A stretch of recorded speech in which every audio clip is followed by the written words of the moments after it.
So, and dia ada lagi dua subtopik bawah ni, tak kita buat yang ni dulu, okay, because this one is totally new. Manakala the other two subtopik tu dia ada connection dengan subtopik yang lain. Okay, so I nak start yang new yang kita belum cakap lagi, yang lain tu dah banyak kali sebut ya. So, saya nak start ni dulu. Nanti tak cepat. Okay, habis dulu masuk lagi. Okay, we'll start with the Attorney General and then we go to legal aid and then we go on counsel. So if you can see or if you cannot hear me, kalau dia tak beritahu, saya tak tahu lah. Okay.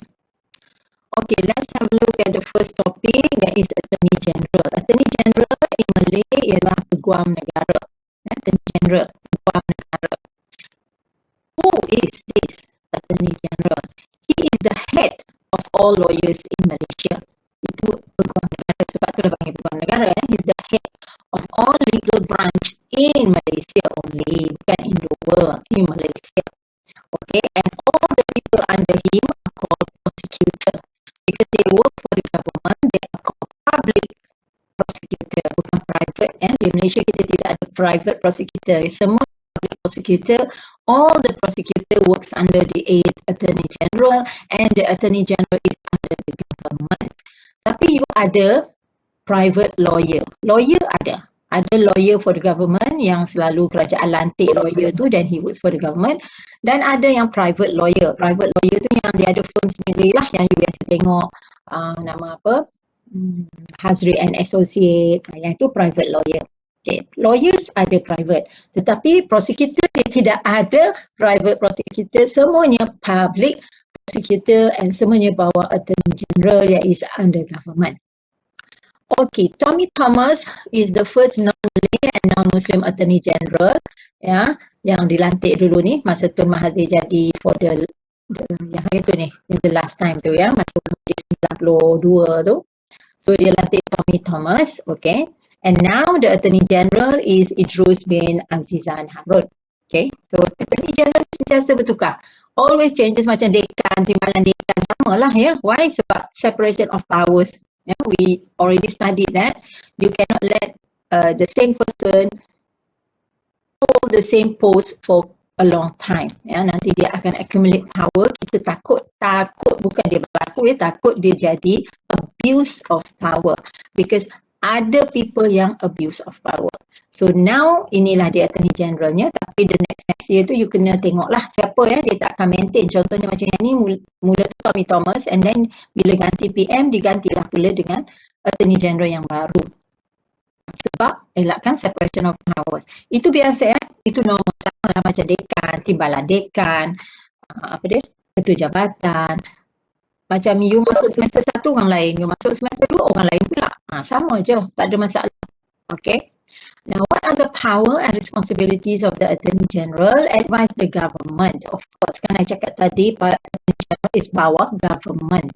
So, what is the power and responsibility? Tugas dia ialah give legal advice on the government concerning legal matters. All legal matters. All. Semua legal matters di Malaysia ni are advised by the Attorney General. Okay.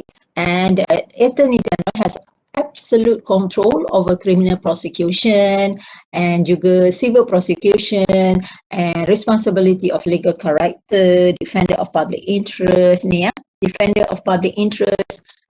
Ini yang dimaksudkan public interest tu, you ingat tak contoh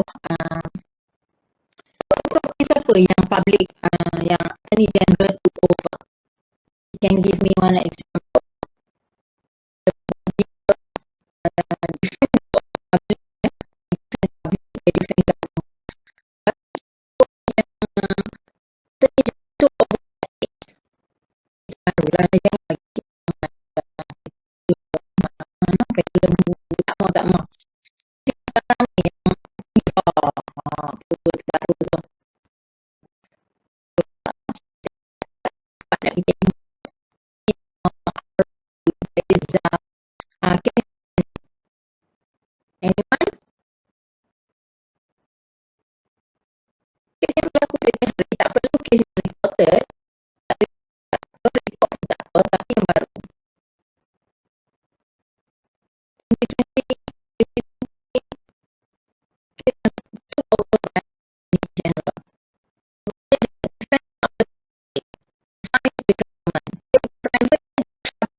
satu kerja itu ini siapa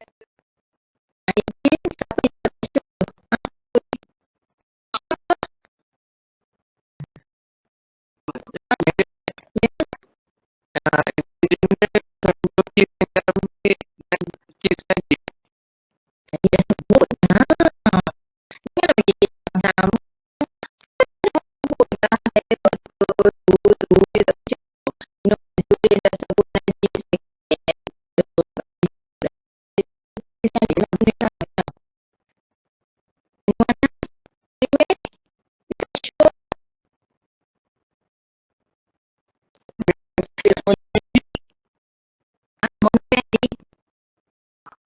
saya tu dah sebut nanti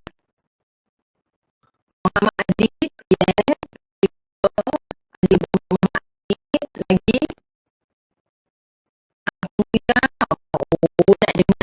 itu orang jawab nak jawab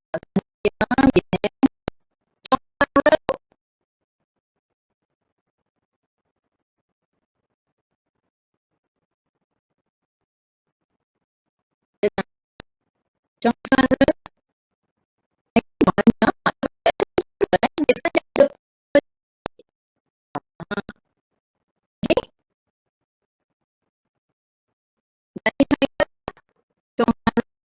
Izzewi tak datang dah daripada buka ni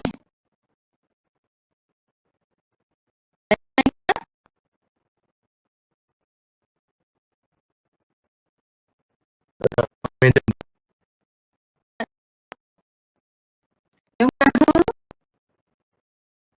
ni tenaga yang Najib Mahdi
student UITM saya tak sure saya tak pernah dengar UITM is very very very strict ya UITM is very strict je bukan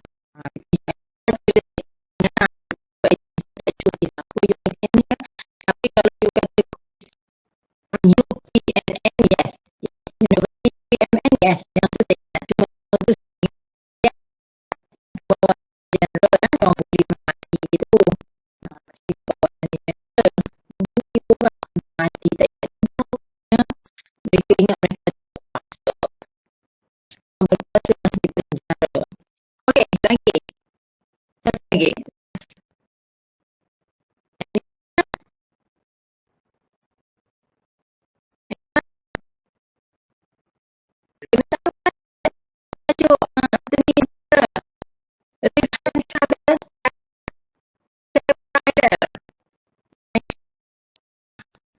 Oh, sedih nak berpisah dengan saya. Kita mana ada dia nama Right. Anak saya tengok cat and rider dia yang paling dia lalu itulah.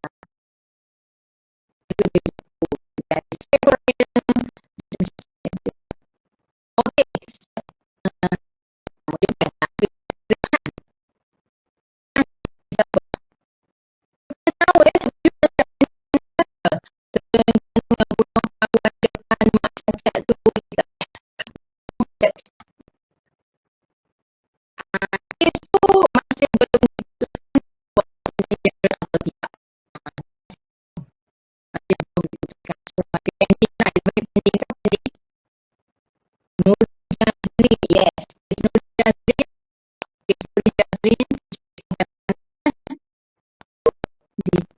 nak ini correct kan? Okey, sudah semua. Dan yang itu pemandu mabuk maiki itu langgar itu di dalam apa dia bawa lupa pemandu mabuk perempuan satu dia langgar yang Navy duduk dalam kereta saya ingat tak yang Honda balik ambuk dan terbalik itu cuma jenis kereta bila itu kita nak teruskan ya kita teruskan saya tak tahu tak itu ada okay.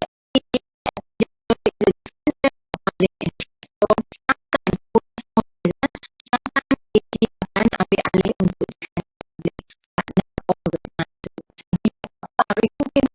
saya pergi mahkamah tak ada attorney general tak ada lah bukan semua ya.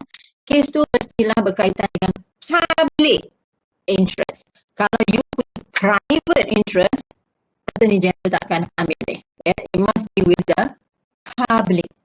Nama dia public. Faham? Now, siapa boleh jadi Attorney General? Attorney General is elected by the Yang di-Pertuan Agong. Okay, so dia bolehlah berkaitan dengan political ke, non-political ke, that's not important, but it is elected by the Yang di-Pertuan Agong. Appointed by the Prime Minister lah, of course, tapi on the advice of Yang di-Pertuan Agong. Selalunya semua pelantikan mesti agreed by the YDA. Okay, now we go to legal aid. Any question on Attorney General? Faham ya? Attorney General control the prosecutor and prosecutor works for the public. Okay, legal aid. What do you mean by legal aid? Legal aid is a center for people who are unable to afford legal presentation and access to court. In other words, anyone who cannot afford a lawyer. Ya, so you have to go to legal aid. Ya, kenapa tak boleh afford lawyer? Lawyer mahal ya. You can find a lawyer yang murah-murah boleh lah, tapi kadang-kadang you tak confident dengan kebolehan dia. So legal aid ni is a place for legal presentation, and anyone who can afford yang mahal-mahal, you can go to legal aid. Okay. Now legal aid have two kinds of services. The first aid is when the client only needs legal advice, and those who need the extend help for their case. So dia ada dua, satu legal advice, satu legal case. So legal aid ni doesn't mean that you nak bawa case to the court. It doesn't mean that. Okay, itu legal aid. Okay. Makna legal aid? Legal aid ni bahasa Melayu yes, ni baru jawab kes Susilawati, baru nak jawab. Ya betul, makin lama ingat. Sebab kita ada masa yang terhad. Okay, legal okay, legal aid ni it's either you just need advice, let's say you just need advice saja, you tak nak pun pergi court, or you want somebody to represent you in court. So dia tu boleh legal aid. Tetapi legal aid ni dia ada limitation ya, saya tak tahu kat sini ada tulis ke tak limitation, saya kita tengok, but di all states ada legal aid. Okay, so cannot afford expensive lawyer, then you bolehlah cari legal aid. Tapi kalau you boleh afford lawyer, selalunya legal aid tak akan bantu you lah, sebab you boleh afford a lawyer, dan lawyer ni bukanlah semua mahal.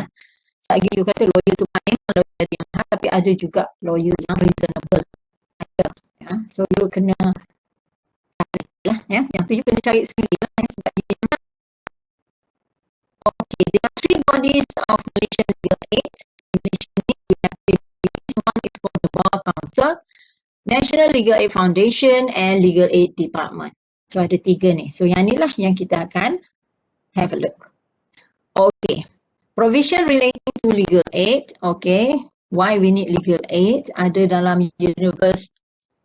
universal, bukan university, Universal Declaration of Human Rights under Article 7, where all people are equal before the law, are all people entitled without discrimination to equal protection of the law. That means you are entitled for legal aid. Okay, and then they continue dalam FC Article 8 sub 1.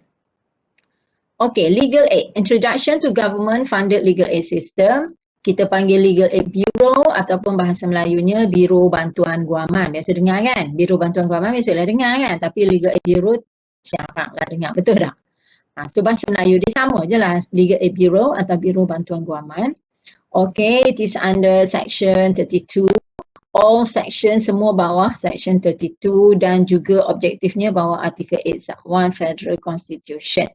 Okay, ini yang di-provide by BBG, Biro Bantuan Guaman. Okay, now di Malaysia ni every state ada BBG. Now apa dia punya responsibility? Macam tadi Attorney General dia ada responsibility juga. So these officers handle the bulk of application for legal aid. So actually diorang semua kena lawyer lah, ya. Dalam legal aid dia kena lawyer. Ataupun kalau dia bukan lawyer, dia ada legal, kita panggil apa? Legal qualification. Okay, kalau dia bukan lawyer pun dia legal qualification. Kalau dia bukan, tak ada kaitan dengan legal, dia tak boleh bagi advice on legal aid. Kalau you minta advice for those yang tak ada legal qualification and then advice tu salah, you tak boleh dakwa dia because dia bukan legal qualified. Okay. Okay, inilah dia punya role, ya. Dia akan tolong those yang perlukan legal aid tapi yang tak mampu. Okay, yang tak mampu ni bukanlah maksudnya dia bukan. Tak mampu tu bergantung kepada case dan bergantung kepada that person. Sudut mana yang dia tak mampu. So bila you nak minta legal aid ni actually, you kena pergi sana dan dia akan interview you dulu. Dia bukan senang je you masuk walk in, hello saya perlukan legal aid. No, dia akan interview you dulu. Dia nak make sure you ni qualified or not for the legal aid. Kalau you are not qualified dan dia kata sorry we cannot help you, you have to appoint a lawyer. So legal aid ni bukan barang, bukan, itulah yang saya kata bila dia boleh for the public tapi with limitation. Dia ada syarat dia untuk ambil legal aid, ya. Okay, Biro Bantuan Guaman, mana dia? Dia ada Legal Aid Act 2003. Okay, Legal Counsel. Ingat Legal Counsel sahaja. Semuanya berkaitan undang-undang. So if you have problem dengan jiwa you, ya, jiwa merana, sakit kepala, hati gundah gulana ke apa dah, you masuk legal aid, dia suruh you keluar balik lah, ya. It must be something to do with legal. And how they can help you, they can represent you. Tak kira lah criminal ke civil ke, but they can represent you in court. Okay. And then revocation of legal aid certificate. So yang ini kalau legal aid tu dah tamat, legal aid ni dia ada license, ya. If you want to set up legal aid, lawyer yang set up legal aid ni dia ada license. So maksudnya dia boleh di revoke lah, ya. Kalau dia tak buat kerja biasa lah, kan, manusia, ya. So dia tak, kalau you layak untuk di represented but he refuse, so boleh di revoke lah yang ni. Okay, Bar Council, Bar Council funded legal aid scheme. So Bar Council ni ingat tadi ada 3. Mana dia? Mana tadi yang 3? Ni. Bar Council dia funded legal aid. Dia funded legal aid. Bar Council ni lain, dia unit lain. Legal aid ni Biro Bantuan Guaman ni unit lain. It's not the same, different. National Legal Aid pun different. Tapi Bar Council funded legal aid. Maksudnya kadang-kadang Bar Council dia bagi duit ya untuk pengurusan Biro Bantuan Guaman. Mana dia dah? Hilang dah. Yang ni. Okay. Okay, now let's have a look at Bar Council. What is Bar Council? Bar Council is a Malaysian bar. Maksudnya Badan Peguam Malaysia. So if you became a lawyer, a solicitor, you automatic ya, you suka ke, you tak suka ke, you masuk bawah Bar Council. Sebab dia Badan Peguam Malaysia. Macam badan doktor-doktor, semua doktor sajalah. Ya, badan apa lagi? Adalah banyak-banyak badan persatuan apa semua. So if you are a lawyer, you kena masuk bawah Bar Council. Itu syarat dia. Dan you kena ambil lesen bawah Bar Council ni, dia ada fee ya, dia charge fee, dan fee ni saya tak sebut di sini sebab fee ni dia every year dia akan bertambah, meningkat naik. So you kena check lah kalau you nak masuk tahun 2021, masa tu baru you check tengok how much fee yang you boleh masuk ya, sebab every year dia naik. Tak kata dia lah, semua orang macam tu ya, every year fee akan naik ya. So if you are a lawyer, then you kena jadi ahli dalam Bar Council sebab dia adalah Badan Peguam Malaysia. Okay, now apa dia punya responsibility? It is an organisation to maintain the standard of law, fairness for the legal profession and public interest. Dia tengok semua ya, dia tengok public interest pun tengok, and legal profession pun dia tengok. Dia, apa maksud legal profession? Dia perhati semualah, bukan saja lawyer ya, dia perhati lawyer, magistrate, hakim. Cuma magistrate and hakim is not under Bar Council, lawyer sahaja, tetapi dia tengok juga hakim tu buat kerja macam mana, magistrate buat kerja macam mana. So kalau tak betul dia akan complain lah. Ya, tapi dia bukan badan hakim ya, dia badan peguam. Peguam lain hakim lain tau. The former chairman and vice chairman of Malaysian Bar, dia sentiasa bertukar juga, sama macam Attorney General.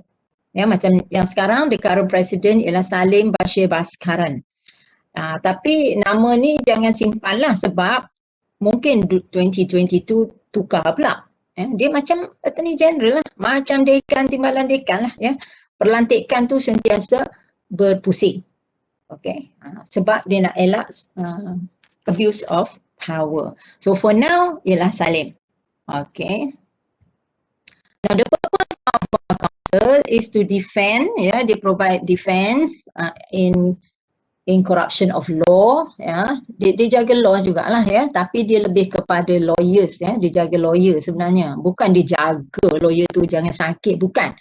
I mean dia control apa lawyer tu buat lawyer tu makan rasuah ke, lawyer tu tak buat kerja ke, dia control macam tu. Okay, contohnya katalah you dah jadi lawyer, contohlah ni saya bagi contoh kan, keluar-keluar jadi lawyer macam student kami lah, student LLB, Bachelor of Law ni. Kalau yang jadi lawyer lah, kalau you keluar-keluar tu you tak jadi lawyer tapi you kerja dengan bank atau you kerja dengan Diva mana-mana ke, you kerja dengan Raja Kosmetik ke apa ke, yang tu dia tak masuk bawah Bar Council.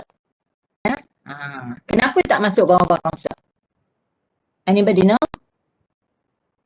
Ziwi, sekarang boleh jawab kot.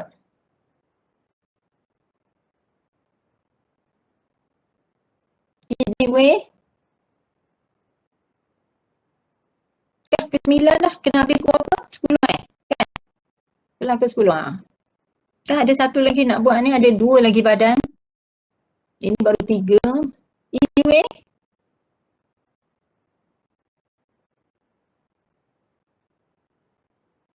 Tun Sarah.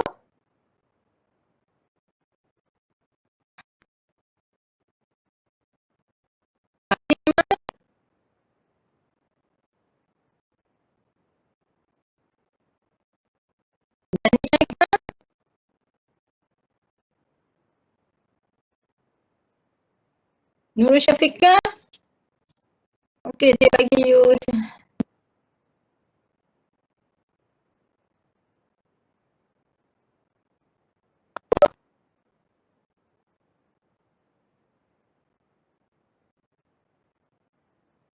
Madam, mic tutup.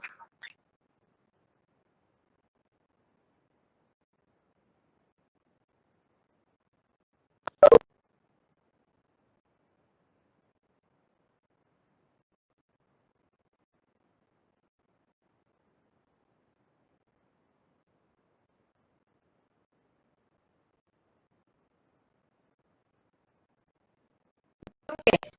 Saya tanya tadi. Nama yang saya sebut tadi. Apa nama dia?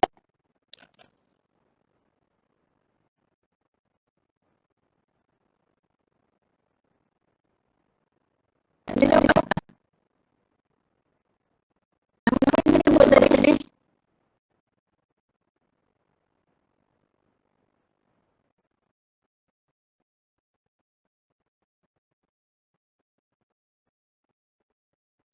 Izingwe?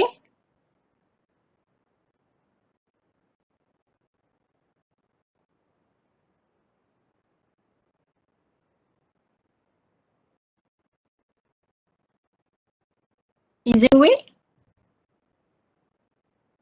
Chong Suan Ro? Tang Jamal? Danish Haikal? Nurul Syafiqah? You all can listen to me or not? Can you hear me?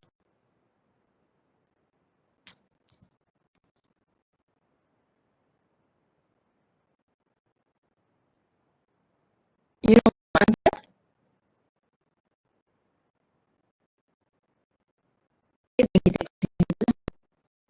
Okay, what is the purpose of a Malaysian bar? To establish libraries, acquisition of renting premises, provide facilities for the Malaysian bar for the use of members, either alone or with any other institution or group.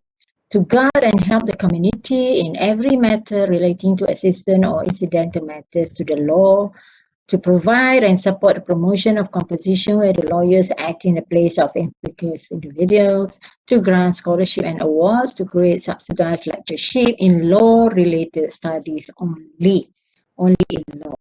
Okay. And the Bar Council elections are held every year. The selection begins during October and postal voting from papers given to everyone from Malaysia Bar.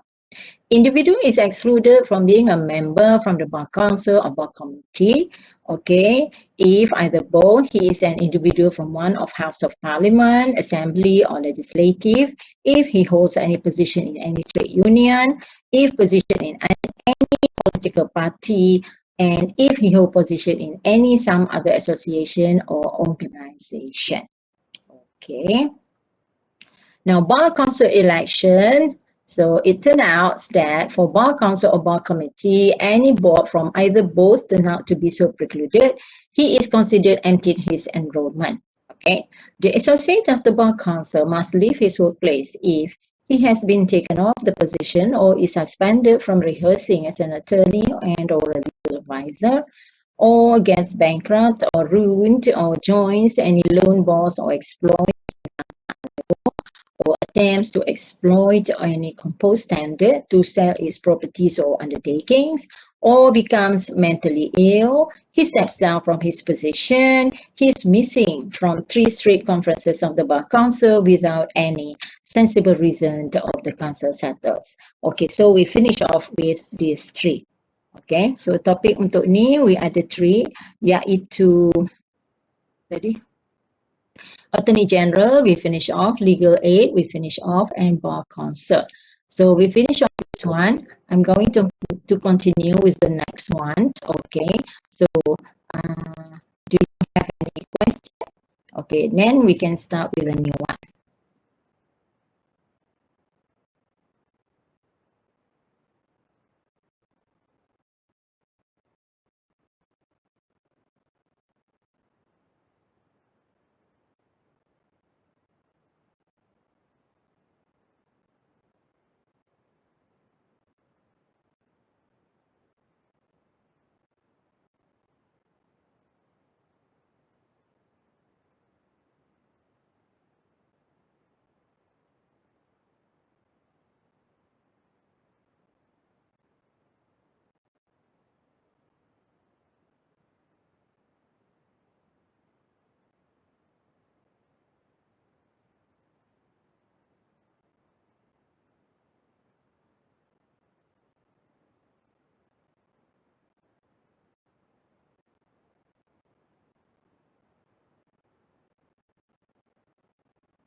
we continue to the next one. Okay, still under topic 14, there is introduction to the legal profession and admission into the legal profession. Okay, but before that, we need to see this one first. Okay.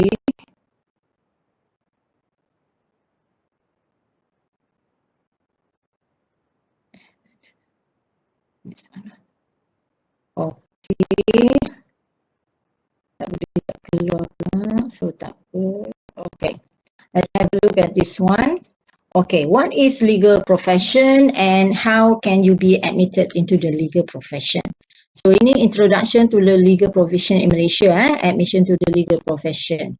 Ini ada dalam ni ke? Sekejap. Tengok ya.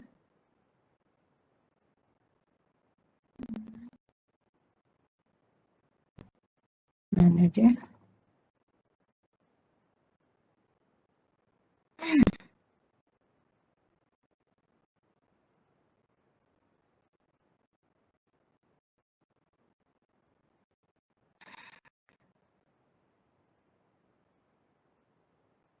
Mana? Tak keluar. Hello? Screen blank. Ha?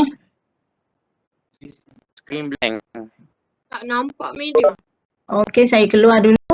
Ya, saya keluar dulu, sekejap lagi saya masuk balik. And you better be here because you tak scan code lagi.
Okay, we are back.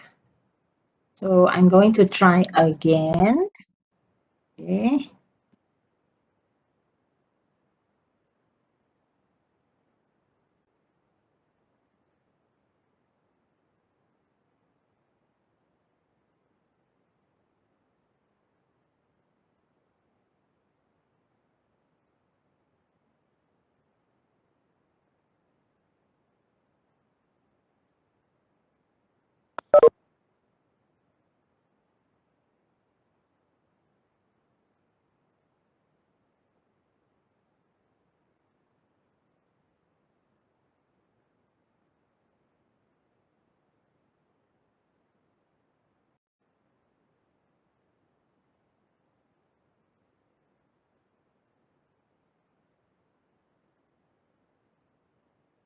Okay. So kalau dia jadi blank juga tadi, saya akan keluar lagi sekali ya. Sampai habis itu.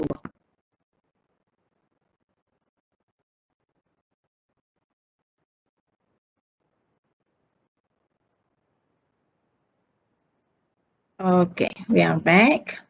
Okay, so the topic would be legal profession and admission. So tadi ada 5 topics lah semua buat 14 ya. Tadi 3. So this one is 2 and this topic covers okay, what is legal profession? And then how is admission into the legal profession?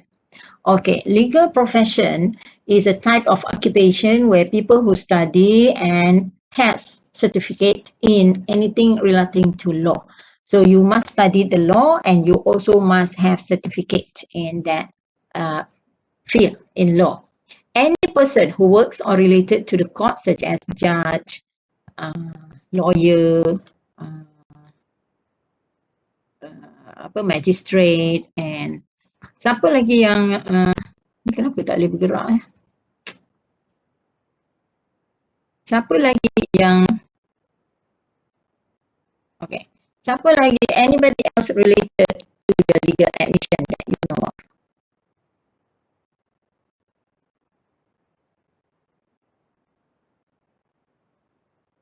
Anyone yang related to legal profession? Is there a way?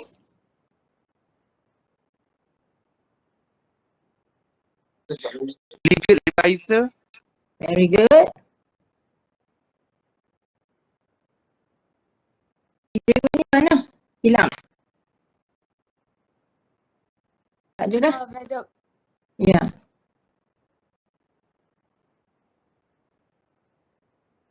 Give me one.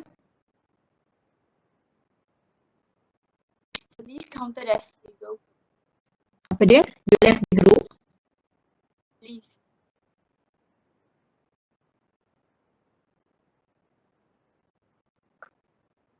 Court police. Is it related? Court police, yes. Yes. Any more? Prosecutor saya sebut dah tadi ya. Yang saya dah sebut tak payahlah ya. Sebab if you give me the same answer, you takkan dapat another marks ya. Yang mana dah sebut, jangan sebutlah. Okay. Lagi? Sebab ni kita nak buat legal profession ni. Siapa lagi legal profession? If you kata, oh, I'm in the legal profession. Apa maksud dia? Siapa? Example? Yes. Izewi masih belum jawab Madam, tadi saya dah jawab.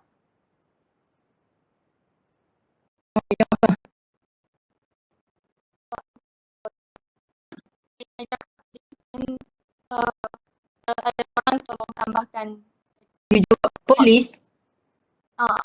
Oh, that's because saya tak dengar. Bila jawab kena bagi saya dengar lah. Ya. Kalau you jawab saya tak dengar, tak ada point juga. Okay. Kalau you jawab polis, tak kena juga. Bukan semua polis under legal admission. So, jawapan yang kedua tu lebih tepat. Okay, lagi? Terus? Lagi? Madam, legal journalist. Who? Journalist. Journalist. Ada tak? Journalist. Journalist ni maksudnya siapa? Reporters. Cakap apa saya tak dengar. So cakap bagi clear macam tadi. Dia kata dia cakap polis, saya tak dengar. Dia cakap polis. Dia sangat penting you bagi saya dengar. Okay, Chang Sarwi cakap siapa? Journalist. Journalist. Journalist maksudnya reporters. No, they are not legal profession. Kenapa pula journalist, reporter, wartawan ini dalam legal profession? Kenapa? Journalist is journalist lah, reporter is reporter lah, wartawan is wartawan. Kat mana legal dia? Madam, Ya. Yeah. court punya kerani. Yes, very good. Very good. Ahmad, registrar, betul? Very good. So, Chang Sarwi jawapannya salah ya. Journalist, reporter, wartawan, mereka bukan legal profession. Tahu legal profession? Legal lah. Yang tadi saya bagi dah definition. Anything connected, related to law. Journalist, reporters, wartawan, untuk jadi reporter, you tak perlu ada law pun. So kat mana you legalnya? Tak ada law pun. Macam polis, yes. Diorang memang kena tahu law. Tapi yang saya kata legal profession ni hanyalah polis yang involved dengan prosedur, yang involved dengan court procedure lah. Penangkapan, tuduhan. Dia bukan semua polis macam tu ada polis trafik sahaja. You nampak tak? Ada polis saman sahaja. Macam tu lah. Okay, anything else? Ada lagi? Ada syarikat? Madam, Yes. prosecutor punya investigator. Yes, correct.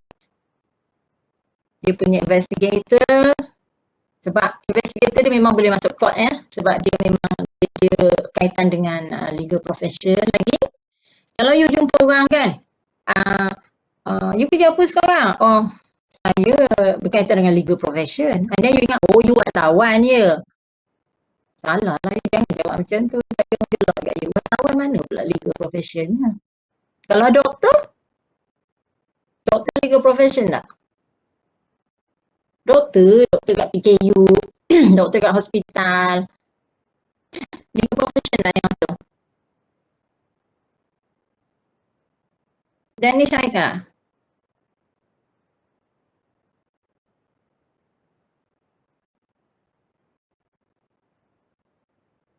Yes, madam.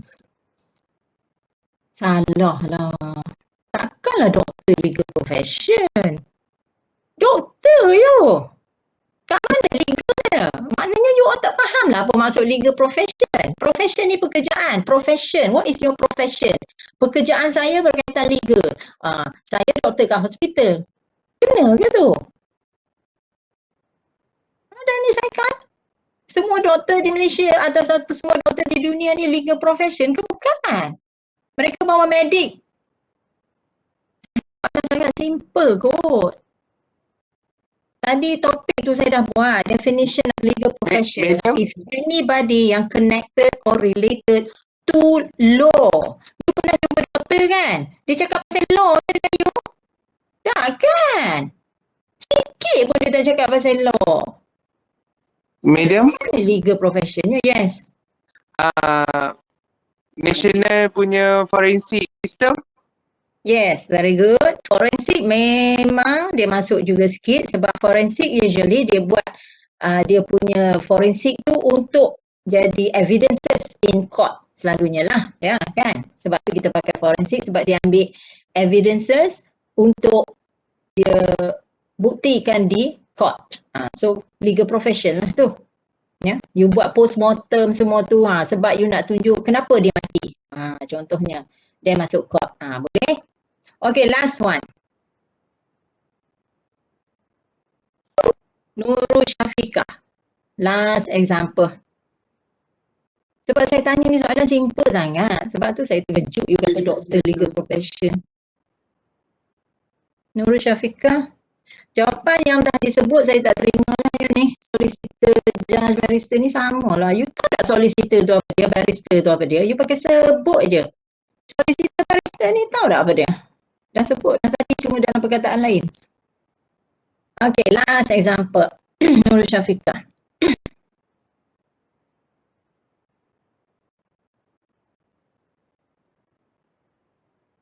Nurul Syafiqah ni gemai ke tak?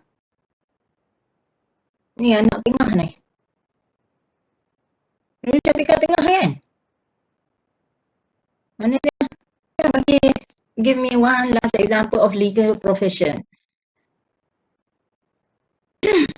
Nurul Syafiqah, where are you? Tak main Where is she?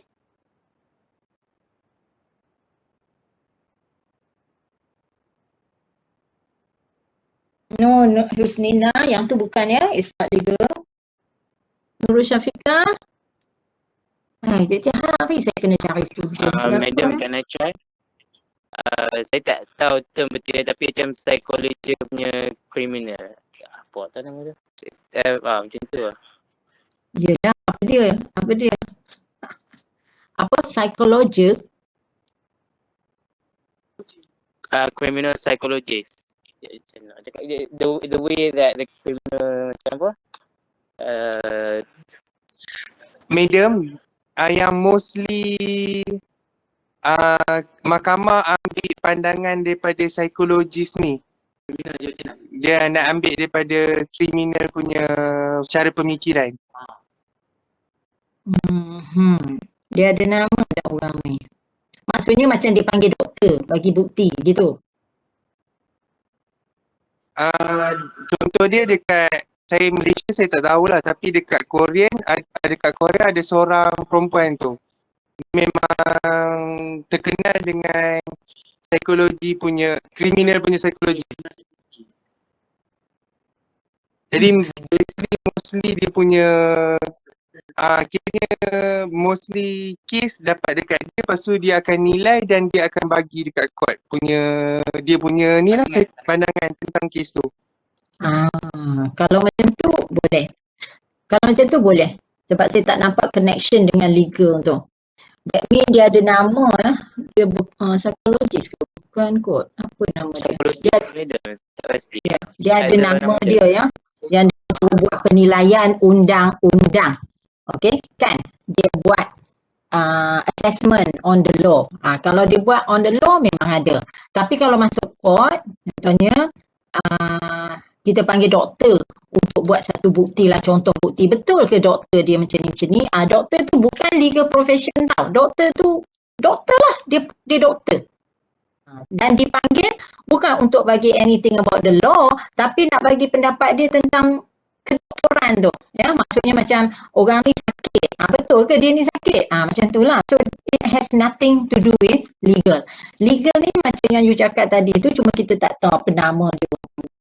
Dia memang nak pandangan dia dari sudut legal, bukan dari sudut medik, dari sudut agama, dari sudut apa lagi, psikologis ke apa ke, tapi dia mesti yang legal. Okey. Nurul Syafiq tak mai ke? Kalau tak mai, then that means lagi scan code jangan ada nama. Dia tak ada kan? Sebab banyak kali dah saya duk panggil dia tak ada. Okey, so sekejap lagi scan code jangan ada nama Kalau ada saya delete juga.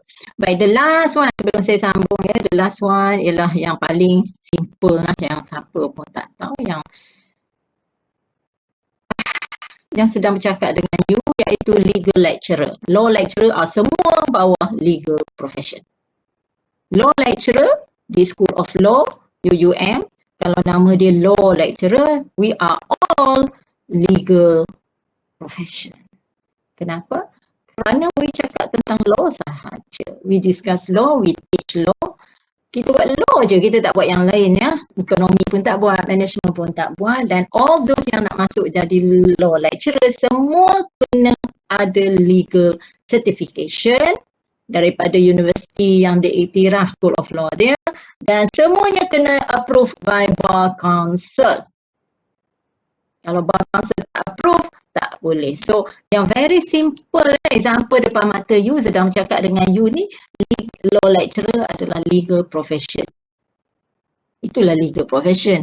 Kalau you tunjuk pensyarah management, dia bukan legal profession, dia namanya pun management. Okay. Now you faham apa makna legal profession. Jangan kata doktor bukan legal profession je. Doktor is doktor lah. Ya. Tapi polis macam you sebut tadi ada. Polis depends pada apa job spec dia. Apa job spec. Sebab polis kan dia ada tugas-tugas dia.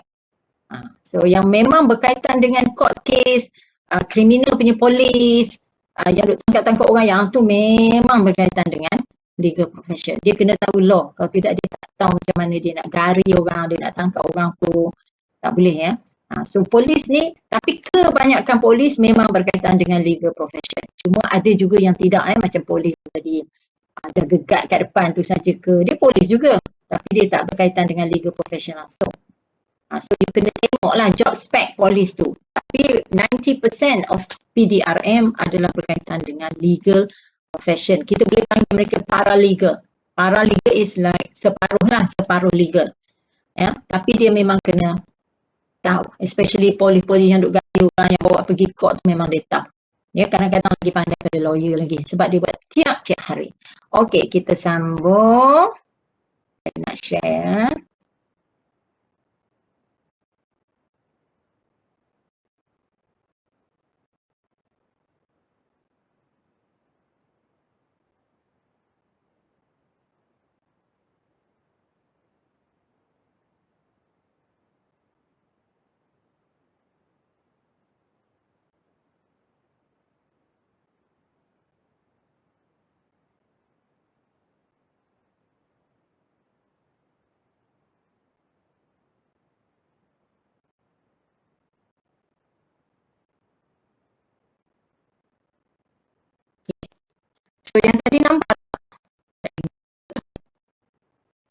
Okay, the next one is definition. Tadi dah buat ya, legal profession, legal practitioners, research, establish, execute the law.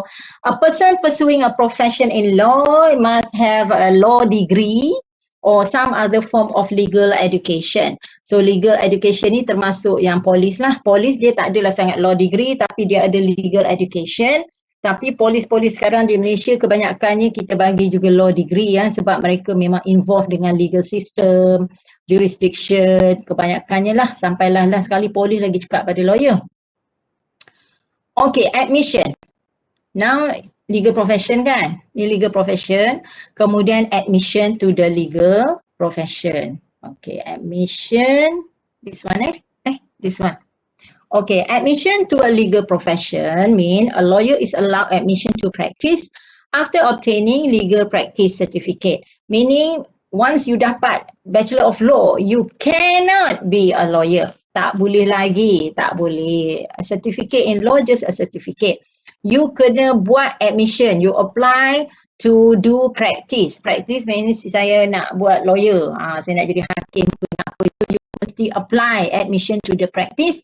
And bila you diterima, then barulah you akan diberi certificate practice. And kat mana you apply, of course you apply dekat bar council. Kan bukan apply dekat court ya. Once bar council dah approve you, barulah you boleh masuk court. Tapi selepas bar council, you kena diluluskan oleh Attorney General juga. Kalau Attorney General doesn't like you, then dia tak ambil lah you. Okay, so dua badan yang you kena get through kalau you nak masuk dalam legal profession. Bukan, memang dua badan tapi first kali you kena ada legal degree. Kena ada legal degree. Lepas pass legal degree, you apply under bar council. Lepas bar council approve, you apply pula bawa Attorney General. Dah dua-dua tu approve, barulah you boleh masuk court atau buka firm sendiri ke apa ke. Tapi nak buka firm, you kena apply pula dengan Registrar of Company ya. Sebab firm tu is a company. Ya, firm you sendiri, itu lain pula lah. Okay, background dia, Malaysian legal profession is combined profession. Okay, yang ni biasalah, saya rasa yang ni semua orang tahu apa dia profession dia. It is a body similar to Malaysian Bar established by advocates and solicitors in 1914. Di Malaysia ni 1914 kita ada advocate and solicitors already. Okay, di mana you boleh tengok law ni?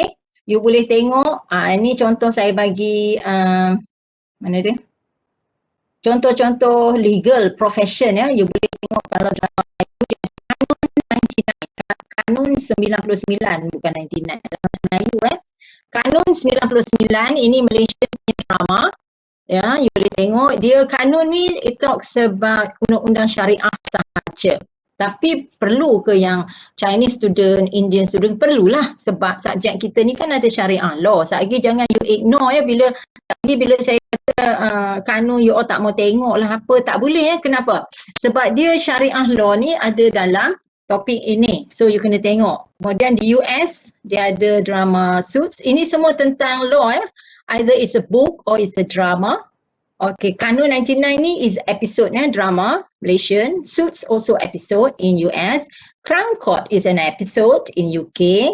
LA Law also episode, drama episode in US. The Good Wife, The Good Fight. Ni cerita yang terbaru yang you all semua seronok sekarang ni. Vincenzo Casano also episode, drama episode-nya. But it talks about law all through. And then ini ada buku, Silence of the Lamb. Ada buku dan juga ada movie, and then Fracture also from the book and also from the movie. Now, kanun memang saya cakap syariah sahaja, tapi semua yang ambil introduction to law kena tahu because syariah law is part of unwritten law. Okay, yang lain-lain tu you boleh tengok how it works. Kalau you tengok buku cerita-cerita atau you baca buku, you akan tengok dia ada opening statement. Opening statement tu macam you all buat definition lah. Definition, introduction. So di court dia memang kena start dengan opening statement, and your opening statement starts dengan apa dia. Kalau case you tu tentang theft, so you start dengan theft is definition dia. Ya, macam yang saya tanya dalam final exam tu lah. So you kena start dengan definition. Saya dah beritahu itu kan. You kena ada issue, you kena ada definition. Ya, you kena ada issue, definition, section, case, application and conclusion. So kalau you tengok semua ni, you akan tengok tu dia orang akan ikut ni satu-satu. Cuma maybe nama dia tak sebut lah, masuk court start dengan definition, dia tak sebut lah definition tu kalau kita di universiti kita belajar, tapi dalam code dia judge tu akan kata, okay lawyer you can start your opening statement. Opening statement tu maksudnya you bagi definition lah apa dia, case saya ni tentang, okay my case is about theft. Okay, theft is, apa dia, you start lah. Okay, now sebab kita nak tengok ni ya, legal profession. So ini yang topik kita nak buat ni, legal profession. So now kita teruskan, mana dia tadi? Okay, ini semua nah. Nah saya rasa you ada pernah tengok kan? Berapa orang tengok kanun 99? Ada tak? Nurul Syafiqah tu berapa ramai, ada orang pergi cari dia, dia pergi mana, tahu dah. Berapa orang tengok kanun 99? How many people watch kanun 99? Saya tak ingat lagi apa. Berapa orang baca? Tengok ini TV Malaysia. Berapa orang tengok kanun 99? Tak tengok media. Allah, takkan dia tengok video tu saja. Dan yang suits tu dengan good wife tu good fight. Tu dulu saya tak ingat tapi good wife Suits ada. At least you tengok Suits, okay. Good wife, Good Fight tu dia spin off the Good Wife ya. Satu dia buat Good Wife dulu, lepas tu cerita tu sangat popular, dia buat satu lagi The Good Fight sebab dia ambil orang lain pula. So kanun tak ada sama tengok ya. Kesian cerita tu, sedih pula. So you kena tengok ya kanun, tapi saya tak tahulah ada ke tak lagi sekarang sebab dia tentang syariah law. For those Chinese or Indian student, Tavanesh dengan all the Chinese student, if you nak faham lebih lanjut tentang syariah law, you biasa perlu tengok kanun 99 sebab it's in Malay ya, bahasa Melayu. So dan dia all cases are in Malaysian punya case. So very good lah sebab you dapat Malaysian punya case untuk bagi you lebih faham. Tapi you kata kenapa nak kena Melayu? Kenalah introduction to law kan ada syariah law. Okay, so ada Suits, ada Good Fight, ada law. Siapa tengok Silence of the Lamb? Silence of the Lamb tu banyak dia main psycho. Macam you cakap tadi kan, dia panggil ada psychologist, criminal psychologist untuk assess case tu. Ni saya cakap tentang legal profession ni. Sebab bila tanya legal profession, you tak tahu siapa legal profession. Ya, lepas tu dia cakap, saya sekarang ni dalam legal profession. Lepas tu orang tanya, okay, you kerja kat mana? Saya kerja kat New Straits Times. New Straits Times bukan legal profession. Ya, itu journalism. Perhotelan, hotel catering, bukan legal profession, bukan. Ni yang saya nak bagi you tahu apa dia legal profession. Okay, so Silence of the Lamb is a good movie, tapi you mungkin akan get lost in the movie because dia lebih cakap tentang psychologist punya style ya, sebab the killer, the murderer is very smart ya, dia sangat cerdik. Ya ni ada orang bagi tahu dah. Dia dalam channel Kanun 99 dalam channel Astro Oasis. Pilah cari Astro Oasis. Okay. And then satu lagi adalah Fracture. Now Fracture is from the book, also from the book, jadi movie. Tapi saya baca buku Silence of the Lamb dengan Fracture, saya start dengan baca buku dia. Lepas tu Silence of the Lamb dia orang buat movie dan movie tu menang award. It's a very good movie. Fracture saya tak ingat dia orang buat movie ke tak, tapi both baca buku memang exceptional lah, memang incredible lah kalau kita baca how the murderer guna law untuk escape. Dia guna legal untuk escapekan pembunuhan yang dia dah buat. And you can see how he twisted all the legal jargons, all the legal terminologies, betapa smartnya dia. Kenapa? Sebab dia baca buku undang-undang.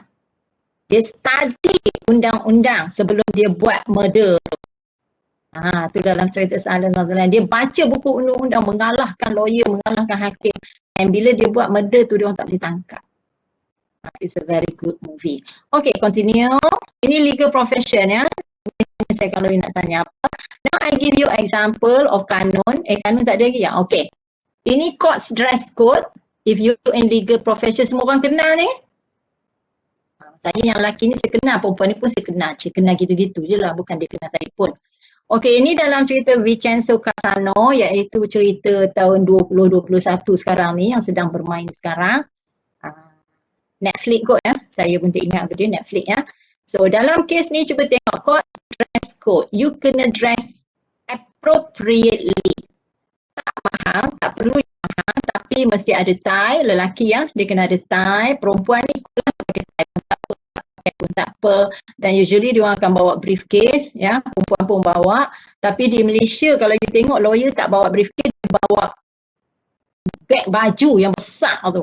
Dia jarang bawa briefcase, dia bawa satu beg troli tu. Sebab apa, dalam tu ada akta, enactment, ordinance apa yang dia nak pakai lah, buku-buku undang-undang semua tebal-tebal, buku case, analisis tu, analisis ni. Sebab apa? Sebab dia tak prepare sangat. Kalau dia prepare, dia datang bawa macam ni je. Ya, just a summary of everything. Yang saya selalu suruh you buat summary tu, ingat tak? Kalau facts of the case tu 50 muka surat, you tak buat summary, you akan datang bawa satu beg baju ke mahkamah. Tapi kalau you dah buat summary, you bawa beg macam ni je. Summarize dalam 300 words. Cukup lah. Okay, this is the dress code. Okay. Ini dress code lawyers ya. Macam ni yang saya cakap ya. Ini legal profession ya. Kalau you nak be admitted to legal profession, perempuan ni pakai pun tak apa, tak pakai pun tak apa. Tapi warna yang popular is black and white. Boleh tak pakai colour lain? Boleh. Ni colour ni boleh nampak. Ni bukan black and white, ni navy ya. Ini colour ni kita panggil navy. Combination of blue, black, black and grey. So dia panggil navy. Okay. So ni contoh lah. Oh, Malaysia kan tak payahlah pakai macam ni. Kalau kata saya ni perempuan Melayu Islam, you pakai baju kurung lah. Baju kurung tapi colour macam-macam ni lah. Colour darker. Colour jangan pakai merah. Jangan pakai kuning, hijau. Jangan. Darker colour. Black, blue, black, navy, dark grey. Macam tu. Tapi semua mesti cover dari leher ni. Dari leher ni, orang Kedah kata dari leher. You mesti cover sampai bawah. Nah, kalau yang Chinese or Indian, dia orang dibenarkanlah pakai skirt segalanya, tetapi bukan skirt pendek. Skirt tu mestilah below the knee, bawah lutut. Ini dress code in court. Kalau you tak pakai macam ni, hakim tu hambat you keluar. Jangan masuk court saya. Dia cakap macam tu. Lepas tu kena marah lah ya. Kena buang sebab apa? Sebab baju tak sesuai. Ini legal profession sahaja yang saya cakap. Bukanlah kalau you all nak pergi dengar kes, tak kisah. Ni untuk legal profession only. Okay. Okay, ini pelakon, ini dalam cerita Suits yang lelaki ni dalam cerita Suits. Saya ambil dari drama Suits. Okay. The next one ialah courts ethic. Etika dalam mahkamah. Ini dalam cerita Madam, ya. yang kan kadang-kadang prosecutor kan dia pakai robe dia. Robe, yang tu kita panggil robe. Kenapa dengan robe? Jadi memang prosecutor je lah yang pakai robe. Lawyer tak payah Bukan. Yang pakai robe ni kalau you nak cakap di court. Yang kiranya yang pakai ni siapa yang nak masuk court nak tengok pun kena pakai macam ni lah. Tapi tak, bukan. Kalau you nak masuk court untuk tengok. Just untuk tengok. You tak akan bercakap, you tak akan buat apa, you nak tengok saja, you boleh pakai apa pun. Apa pun tak apa, tapi secara Malaysian punya dress code lah ya. Janganlah duk pakai skirt pendek, pakai short tak boleh. Short dia tak bagi. Ya, short you nak pergi makan dekat kedai mamak tak apa. Short tak boleh. Lepas tu baju tengok juga ya, baju ketat-ketat macam sarung nangka tu tak boleh. Baju jarang macam wayang kulit tak boleh. You boleh pakai baju apa saja, colour apa saja asalkan bersopan. Kalau you nak tengok. Okey, itu satu. Kalau nak tengok, dia nak tengok. So kalau macam ni saya kata sekarang saya pakai baju warna biru campur putih. Tak ada masalah. Sebab baju saya bersopan, baju kurung. Itu kalau nak tengok. Kalau you adalah legal profession, you masuk. Okey, teman kawan. Tapi you nak tolong juga dia lagi. Dan you kena pakai yang court dress code. You kena pakai yang ni. Atau yang ni. Yang ni ya, dia pakai colour pink gini-gini boleh. Tapi dia pakai semua cukup dan warna tu bukanlah macam terang sangat ya. Court dia memang tak boleh warna terang. Kenapa tak tahu? Saya tak tahu, jangan tanya. Tapi ini you pakai. But if you want to, you yang nak cakap, You are the one yang nak cakap di mahkamah. You are the lawyer. You kena pakai robe. Itu prosecutor dia selalu pakai robe. Sebab apa? Prosecutor dia masuk court tu memang dia kena buat lah. Semua start dengan prosecutor. Sebab dia pendakwa. Dia yang akan dakwa. Dan kalau you the lawyer yang nak akan bela, you are the defending lawyer, you kena pakai robe. So siapa yang pakai robe hari tu, dia yang akan bercakap di mahkamah. Kalau dia tak bercakap, dia jangan pakai robe. Dan kalau kawan-kawan you yang nak membantu di belakang, dia tak payah pakai robe sebab dia tak cakap tapi dia kena pakai macam ni. Kalau tidak, dia tak boleh. Dan kalau pemerhati, apa pun boleh. Kecuali yang seksi, yang menggairahkan, yang tak sopan santun. Tapi saya nasihatkan janganlah pakai warna terang-terang. Mahkamah dia tak boleh. Sebab dulu ada satu kes, apa nama, you ingat AC Mizal? Our AC Mizal? AC Mizal? Tahu AC Mizal? Kenal madam? Kenal. Dulu kes AC Mizal, bekas isteri dia buat tuntutan cerai. Bekas isteri ya, sebab isteri yang sekarang ni adalah isteri nombor 2. Dulu dia kahwin dengan orang lain ya, bekas isteri dia yang pertama tu. Apa nama? Saya tak ingat. Syafni ke apa. Sebab ini masuk court sebab masuk court lah ni saya cakap. Syafni tu AC Mizal tu dulu student UiTM, so dia bercinta dengan student UiTM juga, mereka kahwin. Okay. Kemudian dia berjumpa, bila dia masuk dunia artis, dia jumpa orang lain, so dia bercerai lah dengan the first wife. So I'm talking about the first wife. The first wife tu buat tuntutan cerai, pergi court. Ini cerita dia. Tuntutan cerai tu berjaya dah. Now dia buat tuntutan nafkah anak. Dia ada 2 anak dengan AC Mizal. So dia pergi court, dia pakai baju colourful. Colourful, merah, apa saja colour semua ada kat dia. So mahkamah tak mau buat kes dia gitu. Hakim tu kata, awak datang untuk pesta. Dan mahkamah saya bukan pesta. So kes hari tu tunda. Nampak tak betapa pentingnya dress code. Kalau dia datang sekadar nak menengok, nak tengok, nak lihat, nak dengar, tak apa. Tapi di sini, dia adalah orang utama yang nak buat tuntutan. Dan saya letak kesalahan tu pada lawyer dia. Sebab lawyer dia lah kena advice. Dia tak tahu, dia bukan legal profession, okay? Lawyer yang legal profession ni kena advice unless, kecuali lawyer dia dah advice tapi dia tak mau dengar. Itu lain cerita lah. Itu dia. Dah terjawab dah? Kalau lagi kata you nak pergi court, nak dengar je. Nak kena cari kod tak payah. Kalau you nak bawa kes tu depan mahkamah, yes. And then kalau you dah the defending lawyer and the prosecutor, you kena pakai robe. Tak pakai robe tak boleh. Itu syarat dia. Okay, ni dia punya ethics.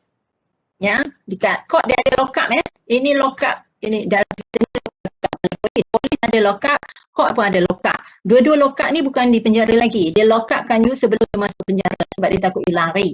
Macam kes ni ya, mereka, siapa yang tengok cerita tu adalah perempuan ni kena lock up polis dekat police station. So dia minta polis yang sudah dibukti untuk lepaskan dia. Ini court setting, ini dalam para pelakon cerita Suits ya. Tengok ya, walaupun mereka ada di office, dia tak masuk court, tapi tengok baju dia. Ini cuma dia tak pakai coat lah sebab dia tak masuk court, tapi kat pejabat. And look at the lady. Kalau orang Melayu kita baju kurung lah. Ya, baju dia dark ya. Ini Meghan ni, perempuan ni ya. Sekarang dah tak berlakon dah Suits tu sebab dia kahwin dengan Prince Harry. Dia kahwin dengan anak Princess Diana, so tak berlakon dah lah, tinggal bang lah. Okay, this is what happens in court. Okay, ni kat belakang ni, nampak? Nampak? Ini preliminary hearing. Preliminary hearing dia tak perlu pakai robe sebab apa? Sebab nama dia preliminary hearing. Maksudnya nak menentukan prima facie case atau tidak. Tengok orang pun tak ramai lagi. Sebab tak ada case lagi. Sebab you as a lawyer, selalunya lawyer dia akan ada assistant lah. Seorang lawyer, seorang assistant. Dalam kes ni yang lelaki ni lawyer. This is the same guy lelaki yang sama. Lelaki ni lawyer, perempuan ni assistant dia. Selalu lawyer dia perlu assistant lah, nampak tu siap dengan ayat apa semua. Saya dia nak bercakap, macam saya duk cakap ni tak berhenti, tak bagi ayat lagi pun. Okay, so preliminary maksudnya dia nak bawa prima facie case, maksudnya dia nak buktikan kami nak buat case. So dia bawa satu case, mahkamah akan tentukan ada case ke tak. Kalau ada prima facie case, baru you boleh buat case, and then bila you masuk tu baru you pakai robe. Kalau yang ni tak perlu lagi sebab tak tentu lagi wujud ke tak atau kes tu. So you kena argue lah. Kata we have a case, we want to bring this case. Okay, dan you kena berdiri. Kenapa berdiri? Kerana memang bila you bercakap, you kena berdiri. You bercakap, you kena berdiri. Dengan saya tak suruh lah berdiri. Okay, ini bila yang kat belakang tu ini kawan you yang kat depan. Ini kawan-kawan you yang kat belakang ni. Ini dua orang ni tadi These dua orang ni, dua orang kerja dengan these people, dua orang semua satu firm. Dalam cerita Suits tu lah. Saya ambil dari movie Suits tu. So mereka mendengar, dan bila mereka mendengar ni, mereka catat, mungkin mereka boleh bantu ni dua orang ni. Itulah tujuan dia, itulah gunanya. Nah, wanita ni, dia belum jadi lawyer lagi, sebab tu dia tak boleh cakap. Ya, sebab tu dia hanya ada di belakang. Dia belum dapat LLB degree, dia belum. Ya, so dia jadi macam intern lah, macam practicum intern gitu. Lelaki ni dah ada lawyer degree, tetapi dia diletakkan sama kategori dengan intern ni sebab lesen lawyer dia dah tamat dan dia tidak bayar lagi untuk ambil lesen lawyer dia semula. Lesen lawyer ni you kena bayar dia tamat, dia tak bayar. So tinggal lelaki ni seorang, dia lah masuk court. Yang ni duduk belakang sebab tak ambil lesen. Okey, ni dalam Kanun 99. Kanun 99 ini Farid Kamil. Ini our Malaysian actor Farid Kamil dalam cerita Kanun 99. So bila masuk mahkamah syariah, ini dia punya dress code. Lelaki kena pakai sport, ni pakai robe sebab dia yang bawa kes tu tapi dalam tu nampak same thing tie, suit apa semua, dan wanita dia kena pakai tudung dan macam ni lah. Tak kira lah baju apa, nak pakai jubah lagi bagus jubah. Baju kurung, jubah, jangan pakai baju kebaya ketat, jangan pakai sarung nangka, wayang kulit, semua tak boleh So saya kalau pergi mahkamah syariah, saya pakai jubah hitam, tudung hitam, semua hitam. Okay, mahkamah syariah syarat dia gitu, tidak tak boleh masuk. Lelaki pakai songkok, and then kalau you yang bawa kes, you pakai robe. Ini wanita ni dia tak buat kes, dia tak payah pakai robe, tapi dia assistant sahaja. Ini Kanun 99, ini Farid Kamil. Ya, bila keluar mahkamah tu bolehlah buka segalanya. Kalau dah keluar mahkamah, masuk mahkamah dah pakai lah. Okay. Ini yang saya cakap. Dua buku tu. Silence of the Lamb. Ya, buku yang sangat hebat lah You bolehlah baca buku tu. Saya tak tahu lah kat mana you nak cari. Saya beli buku ni dulu masa saya belajar. Masa saya buat master of law dekat UK dulu So saya kat situ senang dapat buku.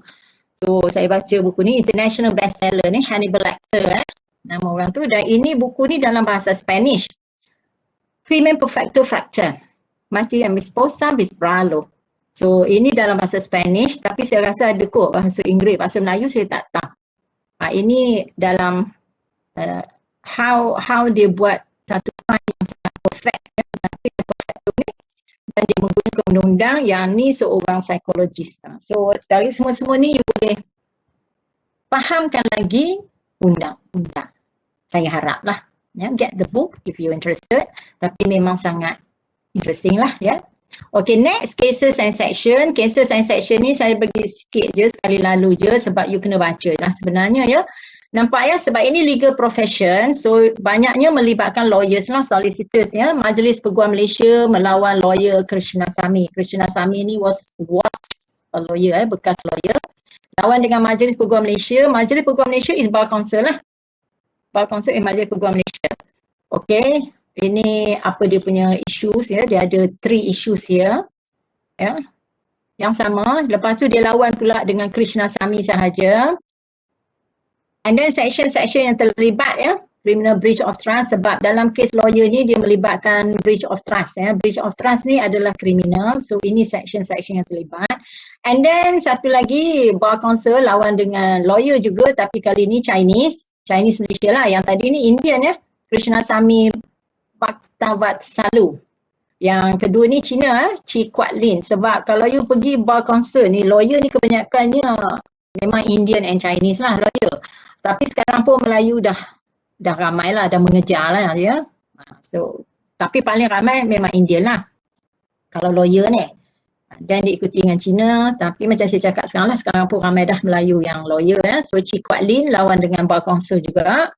Ini semua melibatkan breach of trust admission to the bar, dia tak dapat panggil to the bar tapi dia masih jadi lawyer. So dia jadi isu lah. isu sebab kalau you tak dapat admission, you tak boleh jadi lawyer macam kes yang saya tunjuk tadi ni. Ni lelaki ni. Walaupun dia dah lawyer, lesen lawyer tamat, dia tak renew, so dia tak boleh jadi lawyer. So jadi macam kes Chin Lee tu tadi, bila dia jadi juga lawyer without a license, dan dia kena saman lah dengan bar council. So tengok, dia kena duduk kat belakang ni je. Perempuan ni memanglah kat belakang sebab dia intern. Ya? Macam yang ni. Perempuan ni pun bukan lawyer. Dia assistant. So dia tak boleh masuk. Farid Kamil seorang dia masuk. Okey, Chin Lee ni, Chin Kuat Lee. Lepas tu, kes ni lah yang panjang kes dia orang ni memang panjang. Kemudian section-section yang terlibat lah kalau melibatkan legal profession. Ya, ini nampak ni sebab dia Legal Profession Act 1976. Ini section-section dia. Maksudnya, katalah you buat kesalahan sebagai student, kita tak pakailah Legal Profession Act. Kalau kata doktor silap kerat, doktor tu silap kerat, dia sepatutnya kerat kaki tangan, dia kerat kaki kiri, dia silap kerat. You nak ambil Legal Profession Act? Takut. Bukan. Dia bukan legal profession. You faham tak? Dia kena ambil medic punya act. Doktor punya act. So you kena faham siapa legal profession. Okay, ini hanya untuk legal profession. Sebab tu tadi dekat 10 minit tu saya duk tanya you, siapa dia legal profession? You kena tahu siapa legal profession. Mereka saja di bawah ni. Polis yang mana terlibat dengan legal profession memang ialah minit tu takut legal profession. Okay, that's it. Dengan itu tamatlah topik ni saya duk naik ni dah peringatan sebab pukul 10 ni saya ada kelas lain. Tu duk naik apa orang panggil? Reminder, you have a class. Ya, saya tahu saya ada kelas. Okay. So this one tadi saya nak tunjuk silibus ni tapi dia jadi hitam. Saya pun tak tahu kenapa. Tak apalah kalau dia jadi hitam lagi tak payahlah ya. Sebab saya nak tunjuk silibus tu tapi dia duduknya hitam. Apa pelik. Okey, nasib baik dia tak nak hitam. Yang ni nampak Nampak tak? Nampak okey, tapi apa dia kecil lah pula. Ish, tak tahu. Okey, tak apalah kecil pun tak apa. Okey. Tengok nah, ini the last topic Semua kita dah buat This is the last topic. Legal profession. Introduction to legal profession, saya dah buat tadi. Admission dah buat. Siap tanya lagi siapa legal profession. Attorney General, Legal Aid and Bar Council. Sudah buat So, habis dah? Tak ada dah. Ini assessment and segala-galanya. Tak ada sampai sini. So, daripada 1, kita dah buat semua. Okay. So, this is the last one. Habis. Habis And then, ada juga yang kita mana nak padam, dia tak boleh nak padam lah pula dah. Ish. Kemudian you punya assessment semua dah buat assessment semua saya dah buat assessment kita dah buat test, quiz, assignment, dah itu dah buat final. So semua lengkap lah. So dengan itu ini adalah kelas terakhir. Kalau ikut pun memang kena habis kelas dah. Kalau you tengok kalender akademik, kelas terakhir adalah esok 25. Kalender akademik. Tapi kita dah habis hari ni. So alhamdulillah lah. So kalau tak habis hari ni pun esok kena habis. Wajib. Sebab itu dalam kalender akademik. Wajib. Habis ke tak habis ke kena habis. Pensyarah yang tak bagi habis lagi, memang dia ada masalah-masalah. Dia dah melebihi kalender akademik. So saya okey-okey je saya rasa. Sebab esok tu last. Tapi you boleh bangun lewat lah esok So hari ni habis dah. Semua dah habis saya rasa. Saya check semua dah habis. Coursework dah habis 60%. Final pun dah habis. And kuliah pun dah habis. So dengan ini tamatlah kelas Introduction to Law dengan saya Rusnita Muhammad Sharif. Dan ada apa-apa nak tanya? Madam, QR code scan. Tadi Oh ya, saya lupa scan. Sebab saya ada kelas. Okay, so kalau macam tu, then esok tak ada kelas dah nah. Sampai bila-bila lah. Sebab kita dah habis. Okay, kita dah habis ancaman. Dah habis. Okay, so itu aja. Dah habis. Okay, bye. Lepas ni lepas you scan code, siapa dah lepas scan code, you can leave. Boleh tinggal lah. Dan saya pun kena cepat sebab saya ada kelas. Saya lupa. Okay, alright. Nah, saya lupa. Okay, kita nak scan code. Ya Allah, terlupa dah ada kelas ni. ada kelas pukul 10. Dah naik reminder dah ni. Tak, tunggu ya. So, supaya everybody ya, siapa yang dah scan, you boleh leave ya. Dah tak ada kelas tau. Mulai hari esok tak ada dah. Setelah dah habis, dah tamat. Semua dah habis. Jana.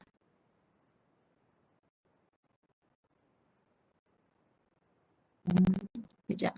So, once you scan code, you may leave. Okay, mana dia? Ya Allah, terlupa. Kita sempat kelas saya yang ke-10 tu. Ada kelas ni.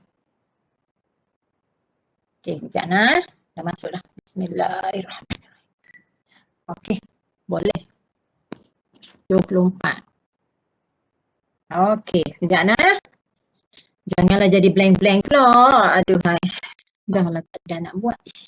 Lupa. Sekejap dia tak keluar lagi dekat student. Dekat saya dia keluar dah. Lepas scan, okay. Lepas scan, you may leave. Okay, bismillahirrahmanirrahim. Allah Akbar. Alhamdulillah. Okay. Goodbye everybody. Kelas terakhir. Goodbye. Terima kasih. Sorry kalau buat salah. Terima kasih. Okay. Bye. Esok buat ya.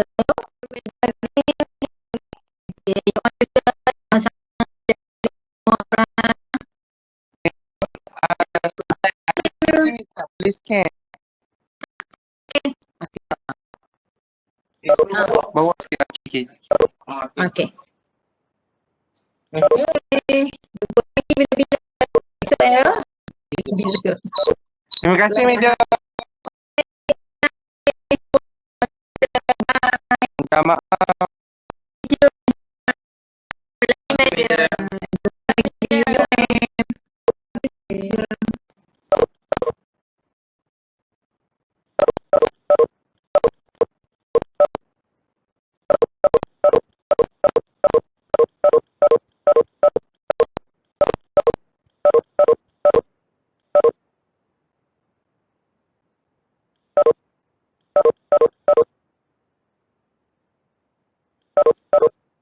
Madam, saya nak scan sekejap.